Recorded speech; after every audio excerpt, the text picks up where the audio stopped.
Module number 11। इस module में हम समझने वाले हैं कि ट्रेडिंग और इन्वेस्टिंग में फ़र्क क्या है और आपको कौन सी चीज़ में जाना चाहिए, कहाँ पे जाना चाहिए और कौन सी कैटेगरी आपको चूज़ करनी चाहिए। ठीक है, और एंड में मैं आपको पर्सनल एडवाइस भी दूंगा कि आपको किस लेवल तक जाना चाहिए और मैं एक्चुअली किस तरीके से अपने फंड्स को मैनेज करता हूँ, कहाँ पे इन्वेस्ट करता हूँ, किस तरीके से ट्रेडिंग में लगाता हूँ और वो सब चीज़ें हम यहाँ पे डिस्कस करने वाले हैं।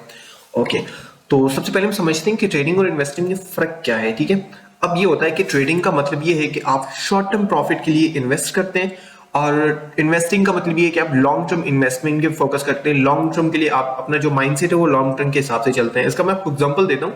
फॉर एग्जांपल अभी शॉर्ट टर्म का मतलब क्या है, हमने यहाँ पे अपनी बाइंग कर ली। ठीक है, फॉर एग्जांपल हम यहाँ पे डेट प्राइस चेक कर लेते हैं।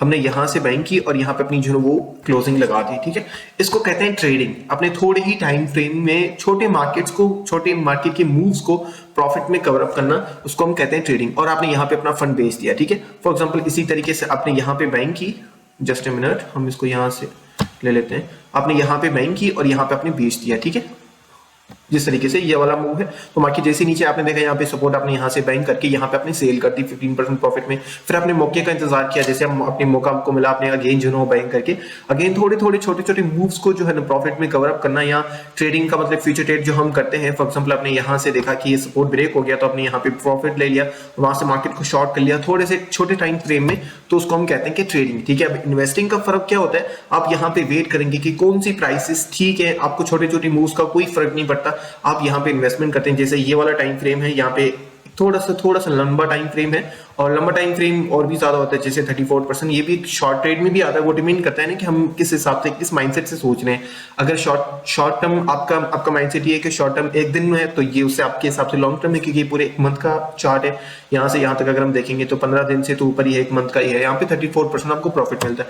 तो ये सेम चीज है, आपको जो है ना वो माइंडसेट आपका होता है कि आपको थोड़े से टाइम फ्रेम में प्रॉफिट चाहिए या बड़े से टाइम फ्रेम में प्रॉफिट चाहिए।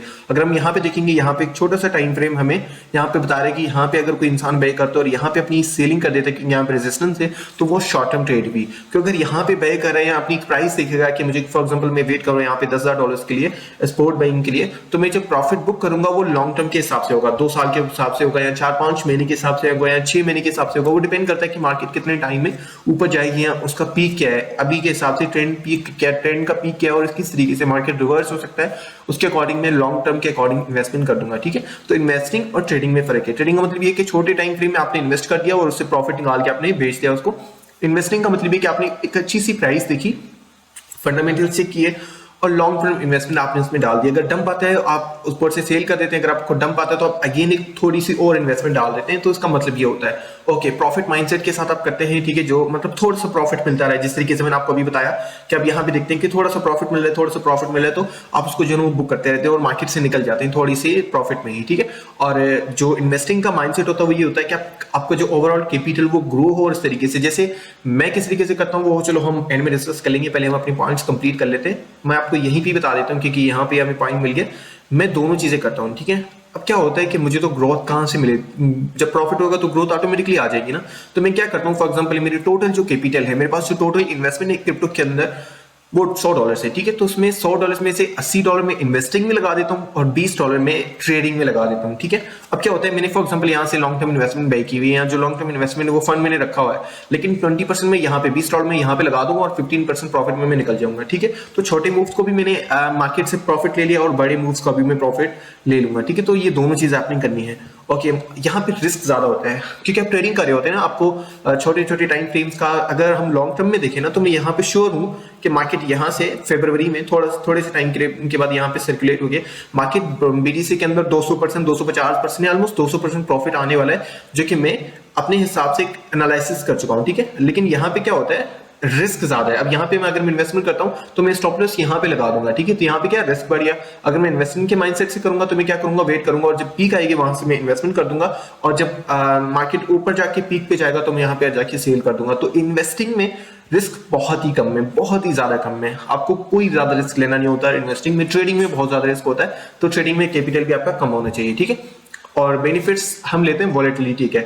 हम यहाँ पे देखते हैं कि मार्केट कितना ज्यादा वोलेटाइल हो रहा है। अगर मार्केट बहुत ज्यादा वोलेटाइल जैसे इस तरीके से वोलेटाइल हो रहा है, ज्यादा जहाँ पे वोलेटिलिटी जहाँ पे ऊपर नीचे ज्यादा होना, तो ट्रेडर्स वहां से ज्यादा बेनिफिट लेते हैं। मुझे यहाँ पे सबसे ज्यादा जब बेनिफिट होता है, फॉर एग्जाम्पल हम कैलकुलेट करते हैं ना मंथ के एंड में मुझे ट्रेडिंग से प्रॉफिट कितना हुआ, वो हम यहाँ पे जो है वो डिपेंड करते हैं। जब आप मुझसे क्वेश्चन करते हैं ना कि सर में प्रॉफिट कितना होगा, तो मुझे आप पे हंसी इसलिए आती है क्योंकि आप ये चीज नहीं समझते कि मार्केट की जो वोलेटिलिटी है ना, यही जो मेन चीज है कि हम कितना मार्केट वोलेटाइल रहेगा। अगर ऊपर जा रहा है तो कितना ऊपर जा रहा है, नीचे जा रहा है तो कितना नीचे जा रहा है, अगर हमने लॉन्ग किया हुआ है तो कितना ऊपर जा रहा है। तो यही चीजें जो है ना वो हमें बेनिफिट्स हम वहां से लेते हैं जब वहां पे मार्केट बहुत ज्यादा वोलेटाइल हो, ठीक है। तो बेनिफिट्स यहाँ से हम लेते हैं जब हम ट्रेडिंग करते हैं। इन्वेस्टिंग का मतलब ये होता है कि आप जब स्टेबिलिटी आती है मार्केट के अंदर, तभी वो इन्वेस्टर्स ज्यादा इन्वेस्ट करते हैं और इस तरीके से प्रॉफिट अपना गेन करते हैं। और जब आप ट्रेडिंग के अंदर जाते हैं तो आपको टेक्निकल एनालिसिस चाहिए होती है। जब हम टेक्निकल चेक करते हैं, जैसे मैंने आपको बताया यहाँ पे अगर सपोर्ट बन रहा है तो मैं यहाँ पे टेक्निकल चेक कर चुका हूँ कि यहाँ पे मुझे इन्वेस्टमेंट करनी चाहिए। यहाँ पे बाकी चीजें देखूंगा, आरएसआई देखूंगा, वॉल्यूम देखूंगा, तो वो सब चीजें टेक्निकल्स देखने के बाद मैं यहाँ पे इन्वेस्टमेंट कर दूंगा, ट्रेडिंग कर दूंगा, ठीक है। थोड़ा सा प्रॉफिट लगा के मैं थोड़े से प्रॉफिट के लिए उसमें ट्रेड लगा दूंगा। अगर मुझे इन्वेस्टिंग करनी तो मैं फंडामेंटल्स देखूंगा। इन्वेस्टिंग का मतलब ये है कि आप इस प्रोजेक्ट के अंदर पैसे डाल रहे हैं, तो इसका मतलब है कि आपको उस प्रोजेक्ट के बारे में फंडामेंटल्स चेक करने की वो बंद तो नहीं हो जाएगा। मैं पैसे डाल रहा हूँ, ऊपर जाए ना जाए लेकिन बंद ना हो, मार्केट बेशक स्टेबल हो, बहुत ही कम ऊपर जाए लेकिन आपका जो ओवरऑल पोर्टफोलियो है वो माइनस में ना जाए, ठीक है। इसलिए फंडामेंटल्स ज्यादा इंपॉर्टेंट होते हैं। वैसे जब मैं ट्रेडिंग करता हूँ ना, तो उसी प्रोजेक्ट में करता हूँ जिसके बारे में मुझे फंडामेंटल्स के बारे में पता हो। फॉर एग्जाम्पल मैं गोल्ड में करता हूँ, अगर मैं फॉरेक्स में जाता हूँ तो ऑयल में करता हूँ, ठीक है, क्योंकि इन चीजों के बारे में मैं फंडामेंटल्स अच्छे से समझता हूँ, ठीक है। और इन्वेस्टिंग उसी में करो जो चीज आपको समझ आती है। अगर कोई चीज आपको समझ नहीं आती ना, तो आप उसमें इन्वेस्ट मत करो। ट्रेडिंग कर सकते हो फिर भी, लेकिन फिर भी मैं उसमें ट्रेडिंग नहीं करता। कोई भी चीज है ना, अगर मुझे वो चीज समझ नहीं आ रही तो उसमें ट्रेड या इन्वेस्ट में बिल्कुल भी नहीं करता। मैं उसी चीज में इन्वेस्ट करता हूँ जो मुझे एक्चुअली में समझ आती है, ठीक है। और यहाँ पे एक और पॉइंट है buying and selling market base. यहाँ पे ये होता है कि जैसे मैं आपको बता चुका हूँ कि यहाँ पे बाय करते हैं और सेल करते हैं। इस तरीके से हम जो छोटे छोटे मूव्स हैं उनको हम बाय करके सेल कर देते हैं, ठीक है, छोटे छोटे मूव्स में। एंड फ्यूचर ट्रेडिंग में इन्वेस्टिंग का मतलब क्या होता है, हम यहाँ पे बाय कर देते हैं और होल्ड कर लेते हैं। जहाँ पे मार्केट ऊपर जाएगा या बहुत ज्यादा प्रॉफिट हमें मिलेगा लॉन्ग टर्म टाइम फ्रेम में, तब हम उसको जो है वो बेच देंगे, ठीक है। अगर आप यहाँ पे कैपिटल बढ़ाना चाहते हैं, बिल्ड करना चाहते हैं ज्यादा, तो आपको ट्रेडिंग पे ज्यादा फोकस करना है। अगर आप अपना ग्रोथ देखना चाहते हैं अपनी कैपिटल के अंदर, तो आपको इन्वेस्टिंग पे फोकस ज्यादा करना है। मैं आपको ऑलरेडी अपना बता चुका हूँ कि मेरी जो टोटल इन्वेस्टमेंट है उसका 20% फंड में ट्रेडिंग के लिए यूज करता हूँ, क्योंकि मुझे छोटे छोटे मूव से भी प्रॉफिट चाहिए और बड़े बड़े मूव से भी प्रॉफिट चाहिए। और इन्वेस्टिंग का मतलब ये नहीं होता कि आपने पैसे डाल के तो छोड़ दिया। जैसे अगर हम यहाँ पे बीडीसी का देखेंगे तो बीडीसी का एक लेवल आएगा जहां पे अपना जो प्रॉफिट हम बुक करके मार्केट से निकल जाएंगे। अगर हम यहाँ पे देखें, अब यहाँ पे मैं एक मौका देख रहा हूँ जहां पे मुझे एक मतलब बैंक की पोजीशन मिलेगी। फॉर एग्जांपल हम यहाँ पे $10,000 का देख रहे हैं, ठीक है। उसके बाद मैं एक वेट करूंगा जहां पे मार्केट ऊपर जाके 230-220% का प्रॉफिट दे दे, और उसके बाद मैं वहां पे अपनी बैंक जो मैंने इन्वेस्टमेंट की हुई है वो वहां पे सेल कर दूंगा, ठीक है। तो इन्वेस्टिंग का मतलब ये नहीं होता कि आपने उस प्रोजेक्ट के अंदर इन्वेस्ट करके आप भूल जाएंगे, ऐसा बिल्कुल भी नहीं होता। मैं 3-4 महीनों के अंदर यहाँ से निकल जाऊंगा, जहां पे मैं टेक्निकल्स देख रहा हूँ कि 10-15 दिन के बाद मार्केट बहुत नीचे आएगा यहाँ तक, और वहां से जो मार्केट ऊपर जाएगा, जो मैंने यहाँ पे अपना प्रॉफिट बुक कर लेना है, उसके बाद अगेन मार्केट नीचे आ जाएगा और अगेन मैं यहाँ पे अपना। और इन्वेस्टिंग का एक और चीज भी है, आपने जब हम डॉलर कॉस्ट एवरेज वाली वीडियो देखेंगे जिसमें आपको समझा दूंगा। अब इन्वेस्टिंग में मैं जो प्रॉफिट है वो बुक सारा नहीं करूंगा। अगर मैं यहाँ पे देख रहा हूँ कि मेरी यहाँ पे इन्वेस्टमेंट अकाउंट है वो 200% ग्रोथ हो चुकी है, तो मैं यहाँ पे अपना 50% या 70% अमाउंट बेचूंगा, क्योंकि यहाँ से मार्केट और भी ऊपर जा सकते हैं, तो मुझे एक और मौका मिल जाएगा। और डॉलर कॉस्ट एवरेज अपनी बाइंग एंड सेलिंग दोनों चीजों में अपनी यूज करनी है ताकि आपका मिस ना हो। ट्रेडिंग में और इन्वेस्टिंग दोनों में डॉलर कॉस्ट एवरेज बहुत जरूरी होती है।